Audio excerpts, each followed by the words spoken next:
Podem sentar.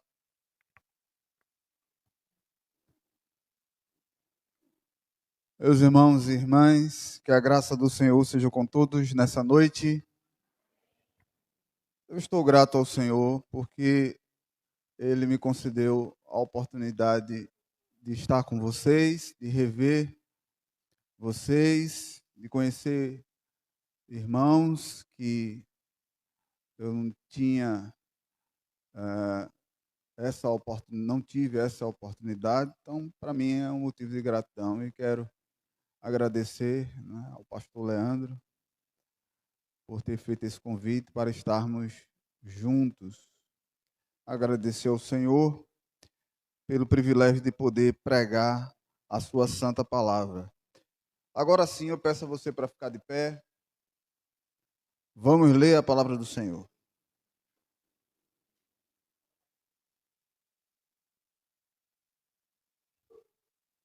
Eu estive hoje pela manhã aqui. Que bom estar com vocês novamente, não é? Estou acompanhado da minha esposa e dos meus filhos e da minha filha. É o Lucas, o João Marcos e a Ana Heloísa, né? São 3. Por enquanto, né? Por enquanto. E eu quero avisar aos que eu casei, aqueles que eu casei, né? Que só tem um. Tem que multiplicar, né? É verdade. Então, tem alguns casais que só tem um. Tem que avançar, meu amigo. Tem que progredir. De 3 para lá. Vamos ler a palavra do Senhor no Salmo 124.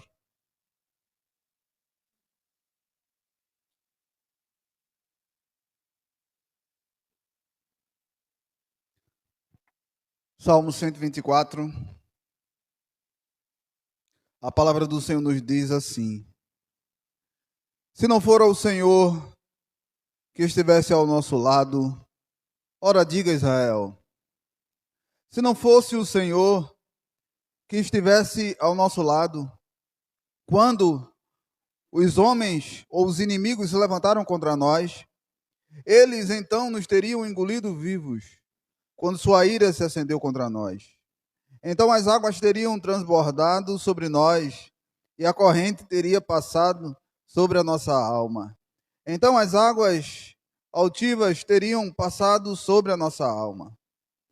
Bendito seja o Senhor, que não nos deu por presa aos seus dentes. A nossa alma escapou, como um pássaro do laço dos passarinheiros. O laço quebrou-se e nós escapamos. O nosso socorro está em o nome do Senhor, que fez os céus e a terra, palavra bendita do Senhor. Amém? Oremos. Pai bendito, nós te louvamos porque o Senhor é bom e porque a sua misericórdia dura para sempre. Obrigado, Senhor, por termos lido a tua palavra. Somos abençoados pela leitura da tua palavra e te pedimos que sejamos ainda mais abençoados pela tua misericórdia e graça por meio da ministração da tua palavra. A tua palavra é lâmpada para os nossos pés e luz que ilumina o nosso caminho. Nos mostra, Senhor, as nossas falhas, nos faz enxergar o caminho que nós devemos andar e não nos deixa caminhar nas trevas. Tem misericórdia de nós. Essa palavra, ela nos corrige, essa palavra disciplina, essa palavra trata o que precisa ser tratado. Mas não só isso, a tua palavra também traz consolação, força para aquele que está enfraquecido. A tua palavra refrigera a alma, traz, sem dúvida nenhuma, a calmaria necessária no meio da tempestade. Obrigado pela tua palavra. Que o Espírito Santo abra os nossos olhos para que contemplemos as maravilhas da tua lei. E que o Espírito Santo me capacite na pregação da palavra e abra os corações do teu povo para receber a tua palavra. Em nome de Jesus, todos dizem. Podem sentar. Meus irmãos e irmãs, A Escritura Sagrada revela um Deus criador. Nós acabamos de ler. Deus é apresentado como o criador. Na realidade, essa é a primeira característica que a Bíblia nos informa sobre Deus. Ao lermos o capítulo de número 1 de Gênesis, nos deparamos com essa revelação. A Escritura apresenta um Deus criador. Sem dúvida nenhuma, o que a Escritura está querendo mostrar é que nada do que existe, existe por acaso. Nada que podemos ver, e as coisas também que não podemos ver, existem por obra do destino. A Bíblia revela um Deus criador exatamente para que a gente entenda que nós não estamos entregues à sorte. Não foi por sorte que eu cheguei até aqui. Não foi porque eu dirijo bem. Não foi porque eu fui cuidadoso em conduzir o carro. A Bíblia nos mostra que não existe coincidências. O acaso não produz nada. Nós não somos reféns da sorte. Se eu tiver sorte, tudo vai bem. Se eu não tiver sorte, as coisas estarão ruins. Não. A Bíblia apresenta um Deus criador. A Bíblia nos mostra que nós somos o resultado da criação de Deus. Mas a Bíblia fala também,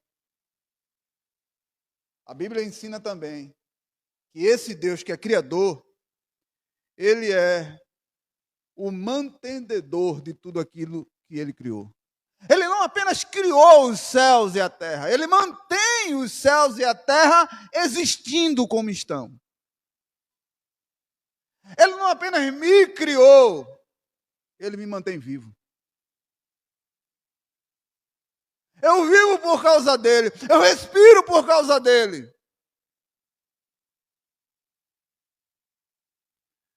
Esse Deus, ele é o criador, ele é o mantenedor. A vida só permanece porque ele assim determina.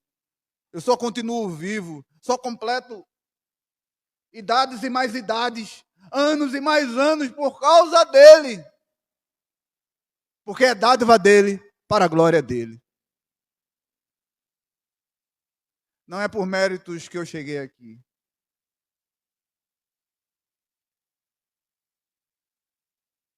Meus irmãos, a Bíblia nos mostra um Deus que nos mantém de pé, que mantém a nossa casa, que mantém a nossa família, que mantém a nossa alimentação. Mas a Bíblia também fala desse Deus que é criador, como o governador soberano de tudo aquilo que ele criou. Então veja, ele não apenas criou, não existe acaso, o mundo não é obra do destino, não é obra do acaso, o nada consegue produzir coisa alguma porque é nada. Tudo que existe é obra de Deus, mas esse Deus, ele não largou a sua criação. Ele não fez você e te largou para que você siga os seus próprios caminhos. Ele não largou as estrelas depois de criar. Ele não largou o universo depois de criar. Ele criou o universo, criou os céus e a terra e governa sobre os céus e sobre a terra. Ele fundou essa igreja. Por causa dele, essa igreja passou a existir. Não existia, passou a existir. E é ele que mantém, e é ele que governa sobre essa igreja. Como o pastor Leandro disse, eu já pastoreei essa igreja. mas eu sempre entendi que essa igreja pertencia ao Senhor. Foi me dada como uma demonstração de misericórdia, porque eu não me acho digno de pastorear o rebanho de Deus, mas assim Deus quis. Mas a igreja não está mais sobre o pastorado do pastor Bertone, e continua. Agora o pastor Leandro, já teve outros pastores. A igreja permanece existindo. A igreja está sobre o governo de Deus. Ele é o líder maior, ele é o chefe dessa igreja. Essa igreja é propriedade dele. Ele não apenas fez essa igreja nascer há anos e anos atrás, né? Ele não apenas me fez nascer. Ele não apenas fez você nascer, mas ele mantém a nossa vida e governa sobre a nossa vida. De modo que nada nos acontece fora da vontade soberana dele. De modo que nem um fio de cabelo cai da nossa cabeça se assim não for determinado por ele. Portanto, eu não creio no destino, não creio na sorte, não creio no acaso. Eu creio na providência divina. A doutrina da providência, que é exatamente o que eu estava descrevendo, nos mostra que Deus controla tudo aquilo que ele criou. Que ele domina sobre toda a criação. A criação não está largada. Ele não dá vida ao ser humano para que o ser humano siga os seus próprios caminhos. Ele governa a vida de todos. De todos. De crentes e ímpios. De crédulos e de incrédulos. De crentes e de ateus. Ele governa sobre tudo. Tudo que existe está nas mãos dele. E nada foge do seu controle soberano. Nada e absolutamente nada. Meus irmãos, tem tantas coisas que fogem do meu controle. Na realidade, eu não tenho controle sobre nada. Agora, o que a Bíblia nos ensina é que nada foge do controle dele, porque ele é Deus soberano sobre todas as coisas. E a doutrina da providência nos ensina que ele administra, governa, sustenta, controla, domina todas as coisas que ele criou, para que a sua vontade seja feita em cada coisa que ele criou. Tudo obedece o seu comando. Tudo obedece a sua determinação. E esse texto que nós lemos, Salmo 134, fala sobre a maneira como Deus agiu. A maneira como Deus operou no meio do seu povo. Porque se por um lado Deus está acima de todas as coisas, ele é o Altíssimo. Por outro lado, ele é um Deus presente. Veja que coisa maravilhosa. A Bíblia diz que ele está assentado em um trono de glória, de poder e majestade. Mas a Bíblia diz também que ele habita com quebrantado de coração. Ele está perto. Ele está no hospital. Ele está lá na tua casa. Você está orando, está em casa, não tem ninguém.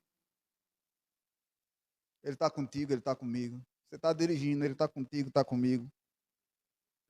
Deus glorioso, maior que os céus e a terra não pode contê-lo. Tamanha a sua glória e grandeza.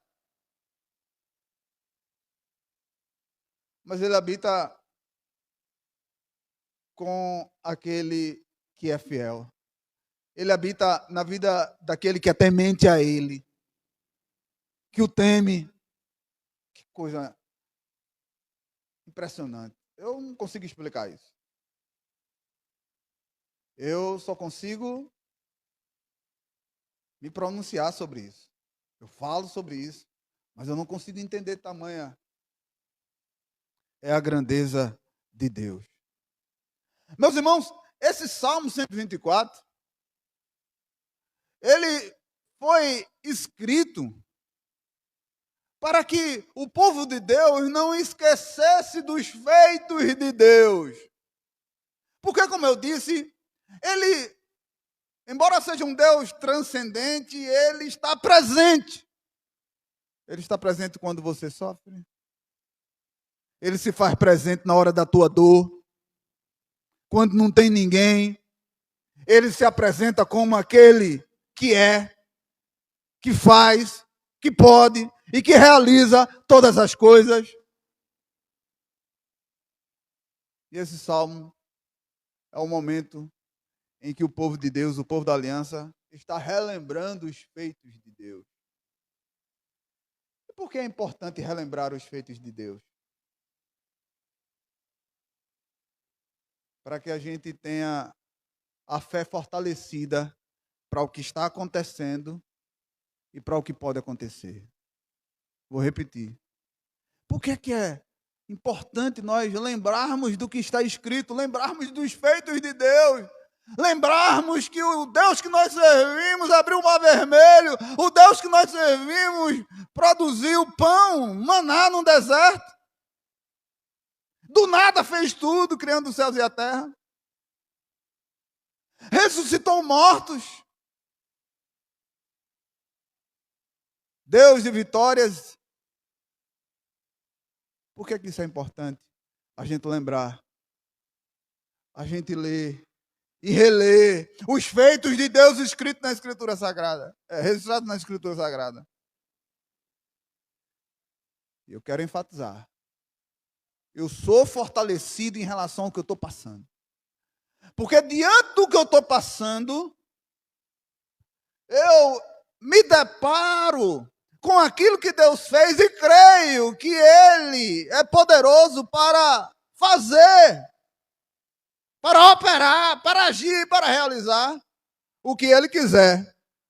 Porque Ele não muda, Ele permanece com o mesmo poder, a mesma glória e a mesma majestade. Mas se eu não estiver passando por nenhuma circunstância turbulenta, relembrar os feitos do meu Deus fortalece a minha fé para o que pode acontecer.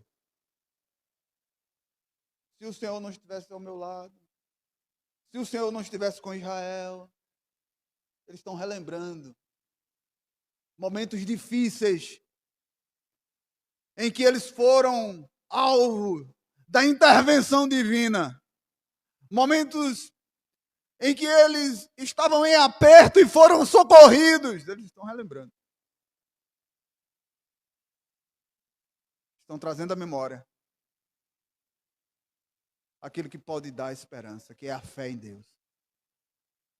Para o presente, para o que está diante de mim, ou para o que pode acontecer.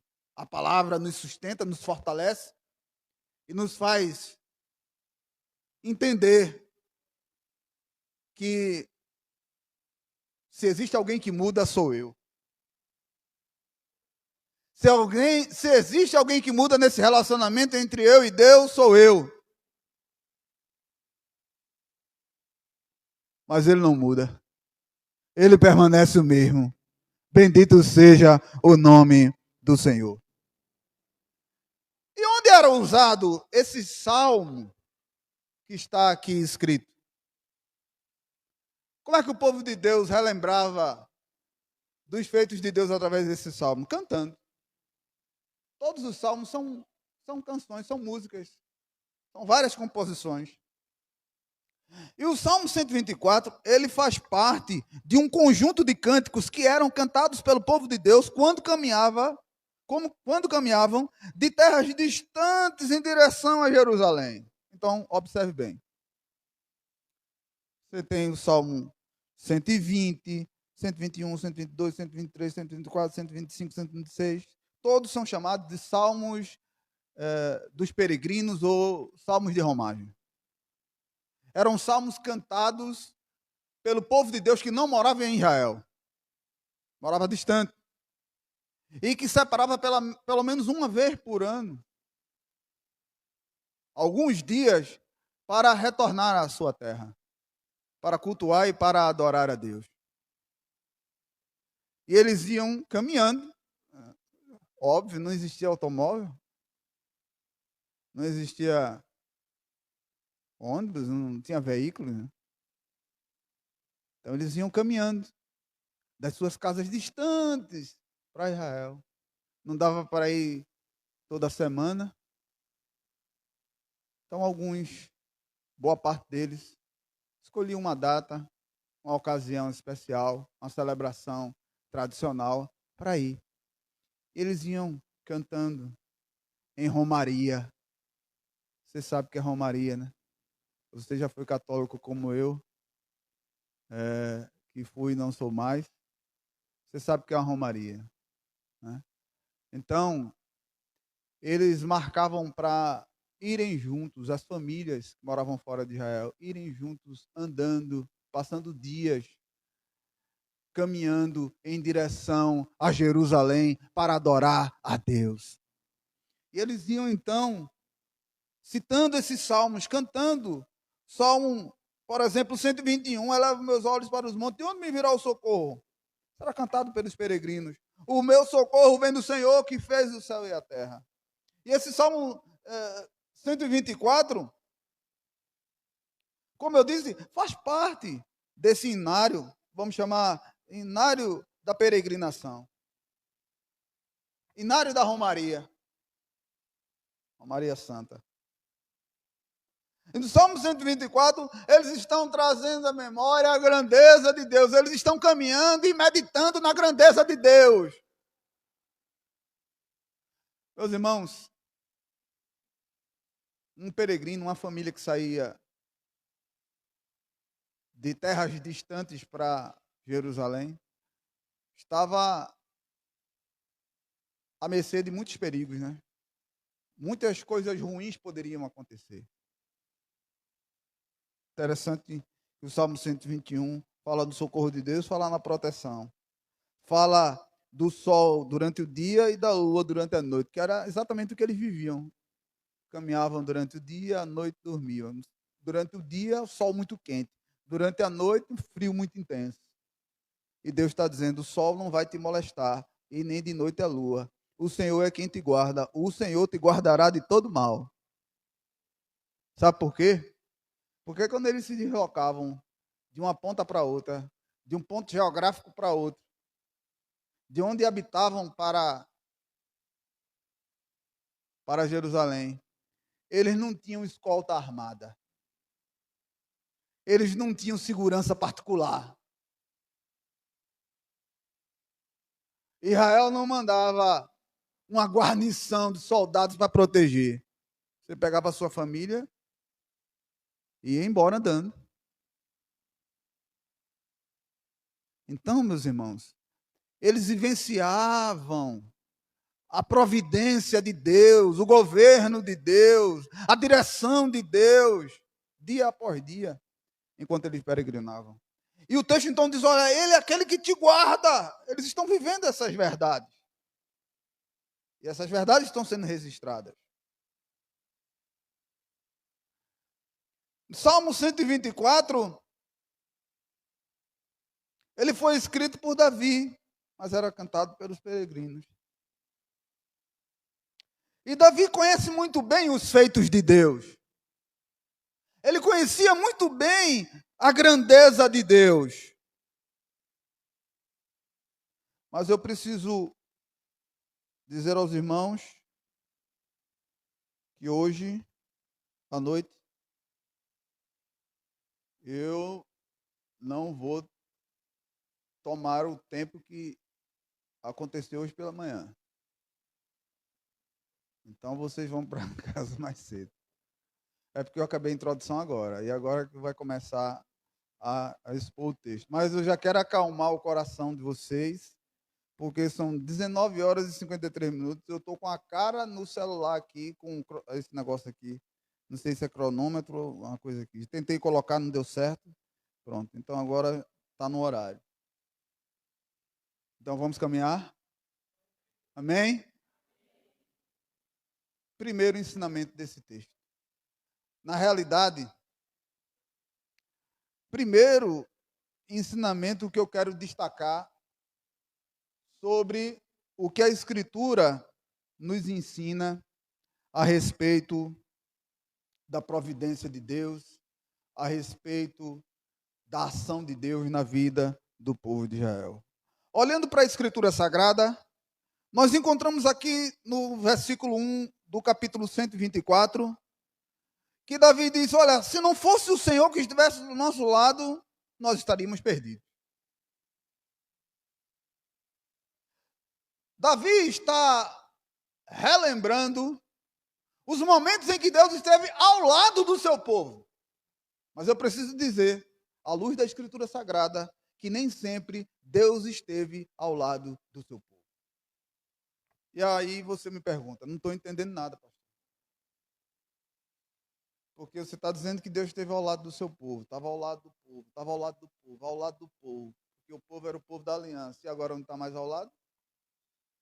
Não, eu quero dizer que essas são duas verdades que encontramos na Bíblia. Deus nem sempre esteve ao lado do seu povo. Meus irmãos, é inegável que Deus estava ao lado de Israel quando Israel estava diante de Jericó, sob o comando de Josué. Quem pode negar? Se Deus não estivesse ao lado de Israel, como é que poderia ter tido o êxito que teve? As muralhas de Jericó eram impenetráveis. Não tinha possibilidade. Não tinha como vencer. Não tinha como entrar naquela cidade. Meus irmãos, o que acontece ali é que Deus dá nas mãos de Israel. Deus dá a cidade. Deus entrega a cidade na mão dos israelitas.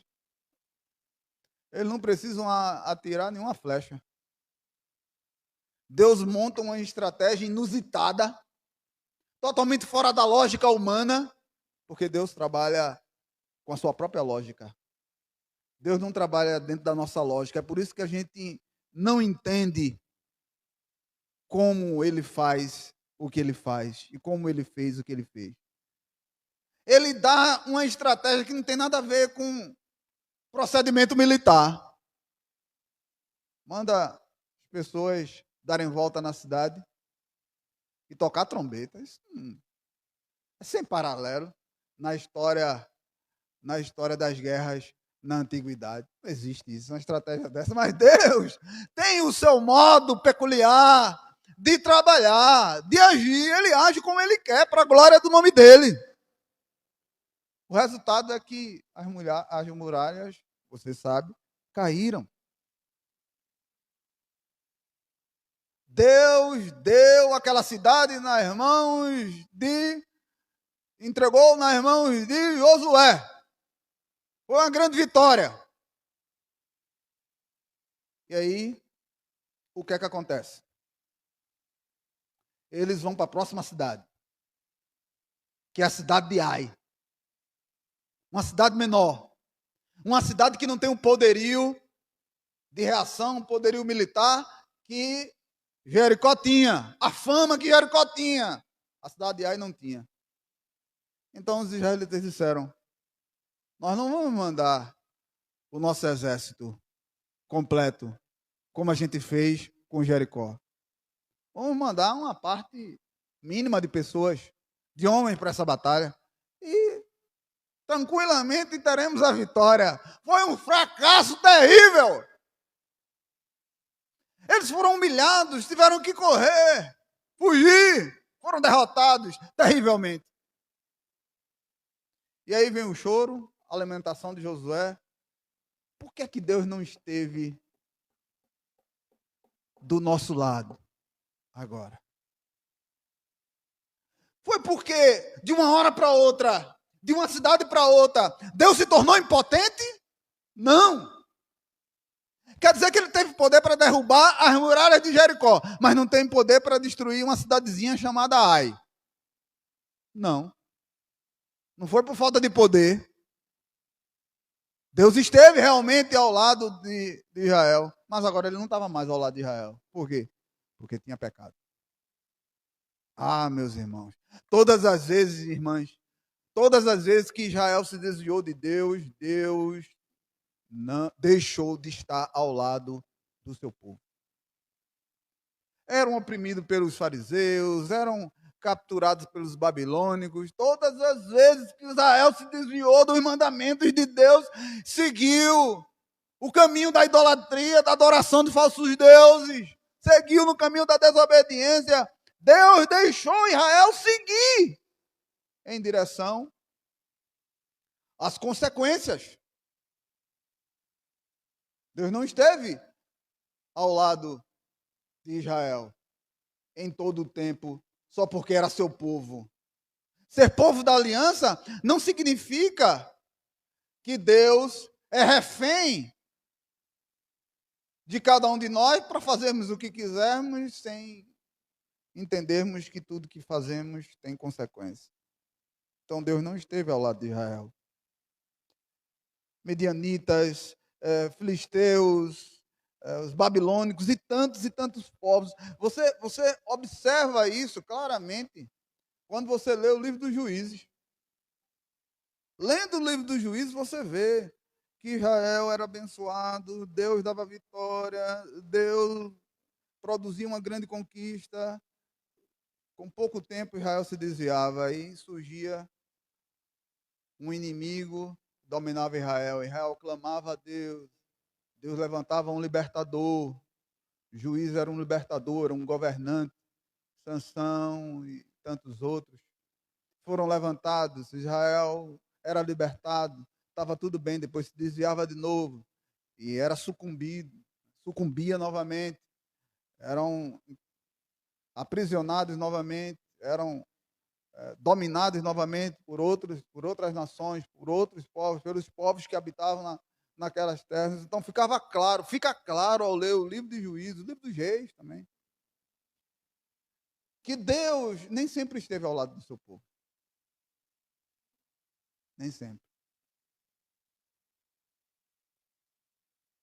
Mas, meus irmãos, louvado seja o nome do Senhor, porque esse Deus é misericordioso.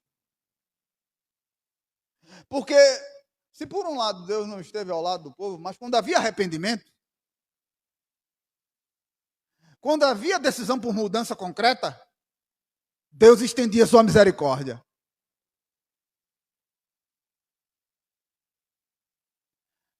Não é que Deus não estava ao lado do povo porque Deus era ruim. Era porque o povo não o queria. Então, meus irmãos, veja que Deus é esse que estamos proclamando. Veja que tipo de Deus maravilhoso e glorioso. Ele mesmo dizia: se arrependam, se convertam, e eu vos abençoarei. Eu farei vocês voltar à terra dos seus pais. Ainda que vocês estejam espalhados pelos quatro cantos da terra, pelos confins da terra, eu vou reunir vocês. Se arrependam. Então é Deus de misericórdia. E aí, meus irmãos, nós olhamos para o texto sagrado, escrito por Davi, e nós constatamos o fato de que Deus esteve ao lado do seu povo, por diversas maneiras, na maioria das vezes. Porque esse povo é o povo da aliança. Deus tinha feito uma aliança com esse povo, a partir de Abraão. E qual é a conexão entre nós e esse texto? O que é que esse texto tem a ver com a gente? Tem tudo a ver, porque nós somos o povo da nova aliança. Nós somos o povo da nova aliança. De modo que o que é dito aqui para o povo de Israel pode ser dito para você também. Do modo como Davi descreve o fato de Deus estar ao lado do povo de Israel, nós podemos também aplicar para nós. Nós podemos também dizer, em muitas situações da nossa vida, que se não fosse o Senhor, se Deus não estivesse conosco, certamente você pode dizer, você estaria perdido. Eu estaria perdido. Se Deus não estivesse comigo, eu não estaria literalmente aqui. Então, em segundo lugar, nós aprendemos que Deus sempre está com um povo que ele realizou uma aliança. Deus nunca vai deixar de estar ao lado do povo da aliança, enquanto o povo da aliança estiver com ele. Mas ele sempre vai estar ao lado de um povo, porque sempre tem um povo dentro de um povo. Deus sempre tem o seu povo. Dentro das multidões, Deus tem um povo. Você tinha o Israel, do ponto de vista numérico, a soma de todos os israelitas, mas dentro dessa soma de todos os israelitas, você tinha o povo de Deus. O povo de Deus não era a soma dos israelitas. Por exemplo, 1.000 israelitas. Desses 1.000 israelitas, Deus tinha o seu povo. 100, 200, 300. A Escritura nos mostra que nós devemos louvar a Deus, que nós devemos agradecer. Você pode olhar, eu posso olhar para o meu passado e enxergar as ações de Deus e crer que o Deus que realizou na minha vida é poderoso para realizar hoje e amanhã também. E é impressionante a maneira como o salmista descreve essa providência de Deus em nos socorrer, em nos proteger, em nos guardar. Ele usa a expressão, se não fosse o Senhor, se o Senhor não estivesse ao nosso lado. Meus irmãos, o que Davi entende é que nós não temos condições. Nós não temos condições de dar conta do que vem sobre nós.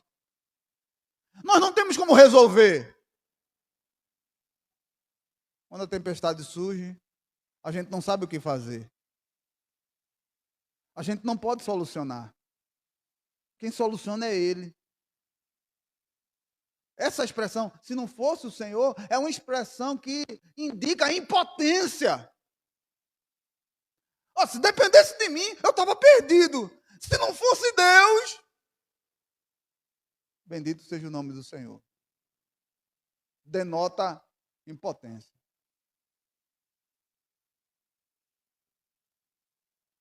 Denota impotência.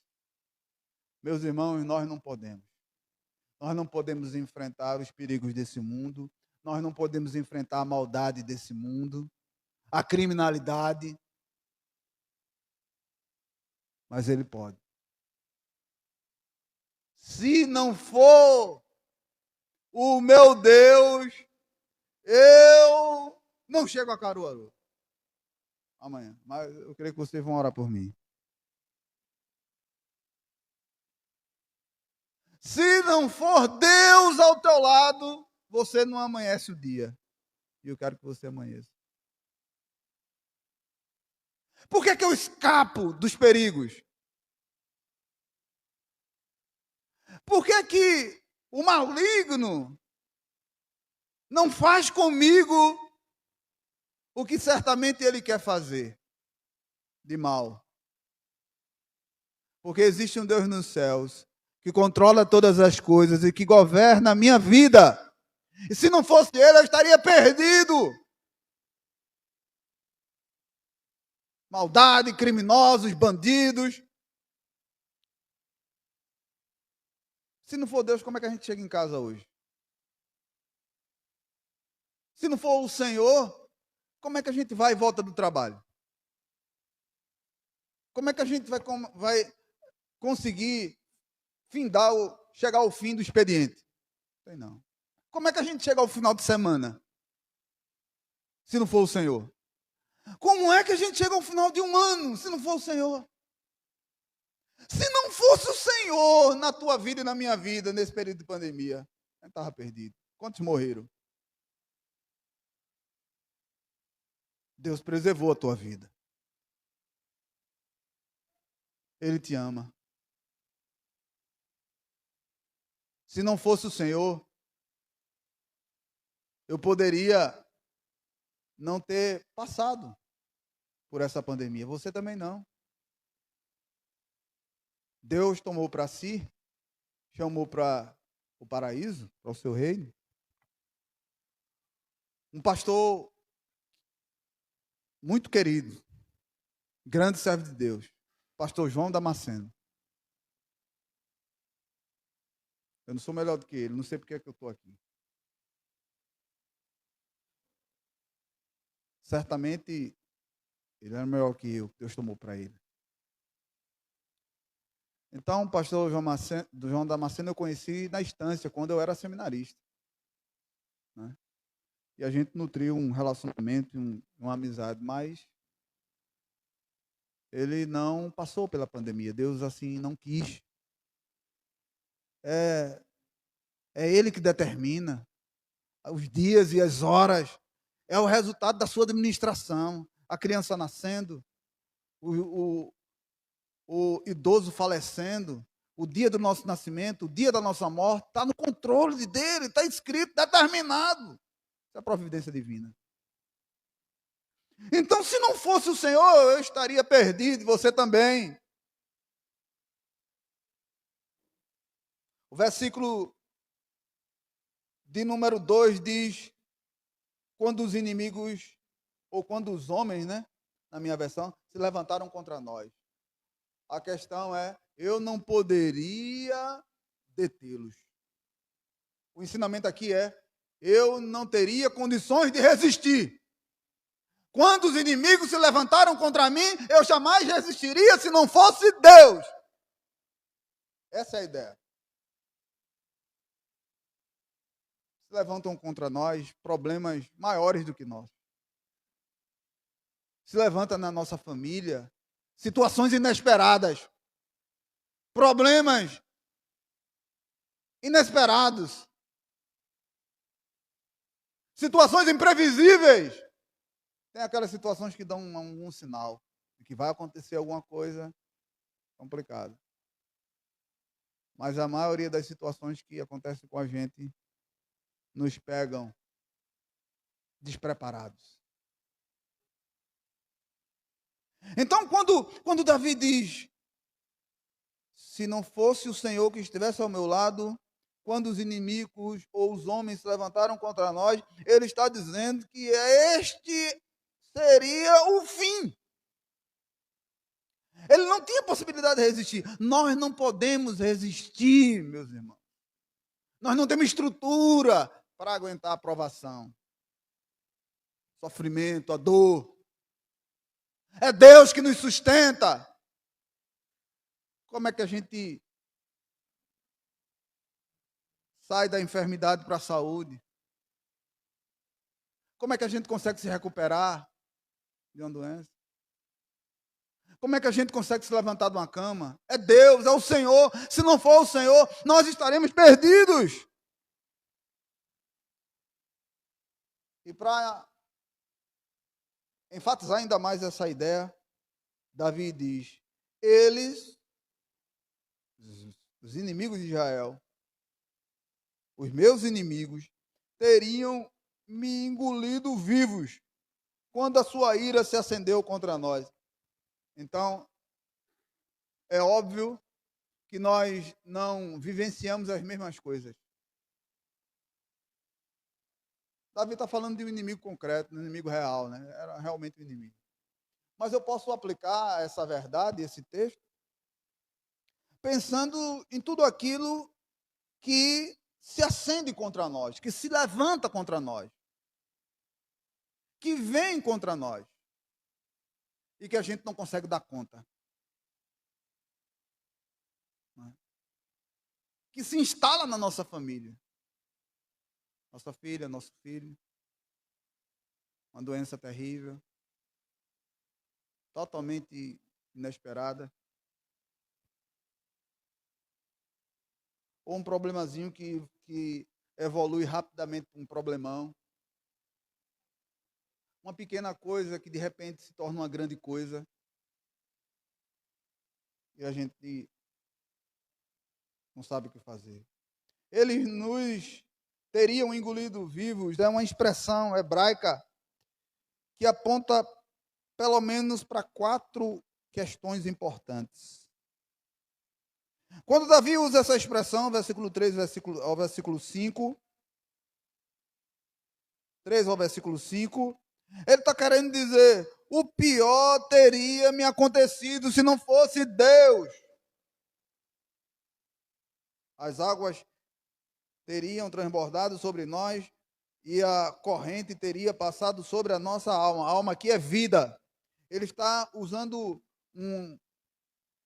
uma imagem muito conhecida na sua época, que era quando acontecia as chamadas chuvas torrenciais, chuvas fortes, intensas e inesperadas. E aí, a água forte, intensa, em determinadas regiões, em determinados montes locais, fazia com que a terra descesse, acontecesse uma espécie de enxurrada, que ia levando o que estava no caminho. Então, Davi pega essa figura para dizer, se não fosse Deus, eu estaria perdido. Se não fosse Deus, a morte seria certa.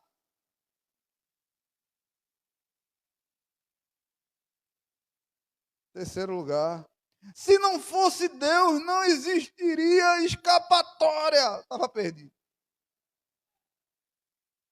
Se não fosse Deus, não havia saída para mim. Mas bendito seja o nome de Deus, porque Deus está comigo, porque Deus esteve contigo, porque Deus estava contigo e continua a estar contigo. Bendito seja o nome do Senhor. Eu agradeço a Ele porque Ele esteve comigo, ao meu lado. Eu agradeço a Ele porque Ele sempre esteve comigo. Eu não teria condições. Ele é que nos dá as condições.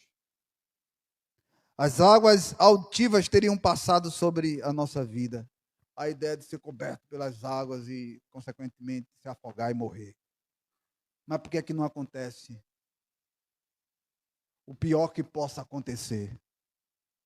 O pior que pode acontecer, por causa de Deus. Por que é que o mal não prevalece? Por que é que o maligno não prevalece? Por causa de Deus. A proteção de Deus sobre a tua vida te livra de todo mal. Salmo 121. O Senhor te guardará de todo mal.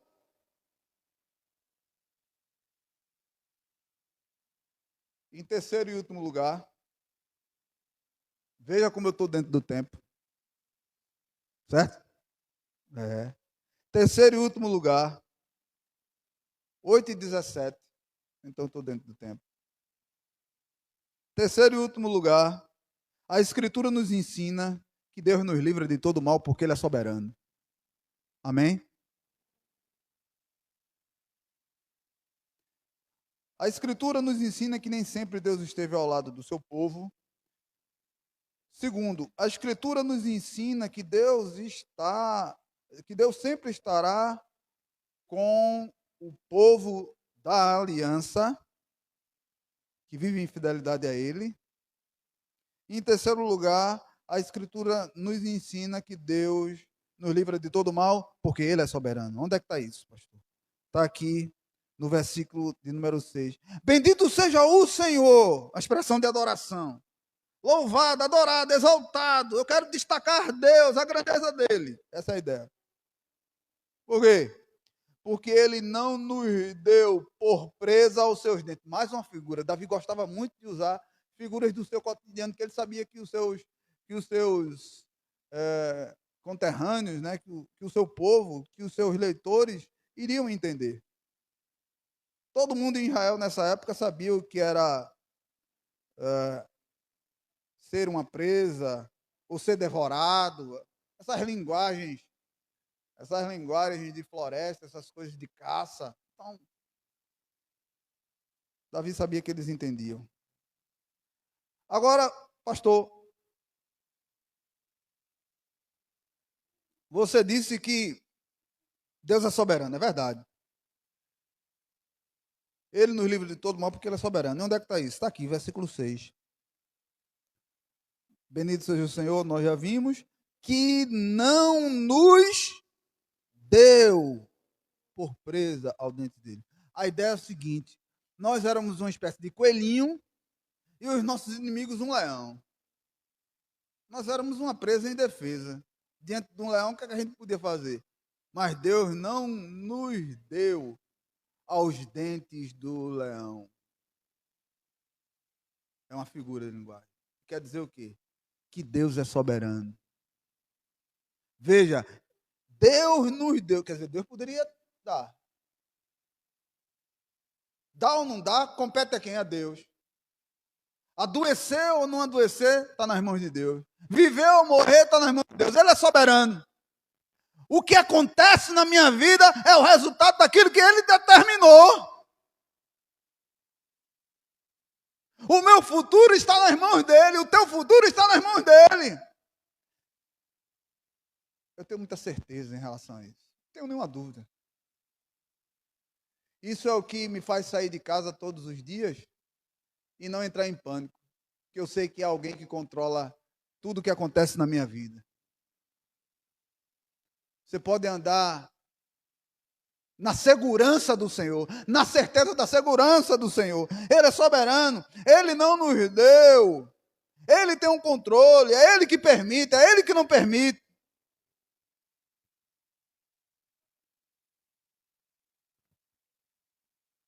A expressão indica que ele está controlando todas as coisas. Agora veja o verso de número 7. E eu caminho para o final. A nossa alma escapou. Mais uma vez, Davi vai usar uma figura, uma imagem típica da sua época. A nossa alma escapou como um pássaro do laço dos passarinheiros. Quebrou-se o laço e nós escapamos. Esse texto destaca a soberania de Deus mais uma vez e a nossa impotência. Como assim, pastor? Nós não escapamos. A ideia aqui é que houve uma intervenção e por isso nós escapamos. Quem é que é capaz de escapar do laço do passarinheiro? O laço do passarinheiro, você sabe. Aquelas armadilhas, né, que eram colocadas para pegar o passarinho. O passarinho não sabia. A gente não sabe o que é que vai acontecer na esquina. A gente não sabe o que é que vai acontecer amanhã. Assim como o passarinho vai lá, tranquilo, não sabe que tem alguém planejando a sua captura. E o texto então está dizendo que Deus nos livra não apenas daquilo que está diante de nós. Muitas vezes você vê um livramento claramente assim na sua vida. Você já passou por isso? Eu e a minha esposa passamos por isso. Você vê claramente um livramento de Deus, claramente a proteção de Deus diante de você. Você até nem suporta e diz, graças a Deus, glória a Deus. Te agradeço, meu Deus. Que livramento Deus me deu. Mas grande parte dos livramentos que nós recebemos são imperceptíveis. A gente não sabe. Essa é a ideia aqui. A gente não sabe. O mal está se arquitetando contra nós lá no trabalho, a gente não sabe. fulano ri para mim, mas está com inveja de mim e quer me passar uma rasteira e quer me prejudicar, quer ver o meu mal. Eu não sei. Eu estou comendo com uma pessoa que, na realidade, por dentro me odeia, eu não sei. Que arquiteta coisa ruim contra mim, eu não sei. O texto está dizendo que Deus é aquele que nos livra de coisas que são preparadas contra nós. O mal que é preparado contra nós e que a gente não está observando os sinais. Porque nem sempre os sinais são claros. Mas o texto está dizendo que Ele é o Deus soberano que intervém. Porque o texto está dizendo que o laço quebrou-se. Não foi eu que quebrei. E nós escapamos. Eu não tenho condição de quebrar o laço. Até essa é uma expressão pentecostal. Negócio de quebrar o laço para lá, quebrar o laço para cá. Mas não é o caso aqui, não. Esse laço aqui não tem nada a ver com esse quebrada de laço aí que a gente encontra. Isso aqui significa livramento. Deus me deu um livramento, eu escapei da morte. E por fim, meus irmãos, o nosso socorro está no nome do Senhor, que fez os céus e a terra. Bendito seja o nome dele. E eu costumo sempre dizer que a gente deve ter muito cuidado com o nome do Senhor. Você não deve brincar com o nome do Senhor. Você não deve usar o nome do Senhor sem necessidade. Olha o mandamento, foi lido aqui. Terceiro mandamento. Não tomarás o nome do Senhor teu Deus em vão. Então não brinque com o nome do Senhor. Não chame sem necessidade. Não faça piada com o nome do Senhor. Agora, se você estiver sofrendo, chame o nome do Senhor. Se você estiver em angústia e aflição, clame a Ele. Porque Ele é poderoso para te socorrer. Não chame Ele por brincadeira. Não chame o nome de Jesus por brincadeira. Sangue de Cristo. Tem muita gente que brinca. Isso é uma coisa muito séria. O sangue de Cristo, que me purificou de todo pecado. Aí eu vou ficar, sangue de Cristo, qualquer coisa. Ei, Jesus, Jesus. Não, está errado. Quebra do mandamento. Agora, se você estiver em agonia, se você estiver em uma UTI, se você estiver em uma situação de perigo, se você estiver diante de assaltos, se você estiver diante de um homem violento, clame ao Deus que livra todo aquele que crê nele de todo o mal. Louvado seja o nome do Senhor. Feche seus olhos.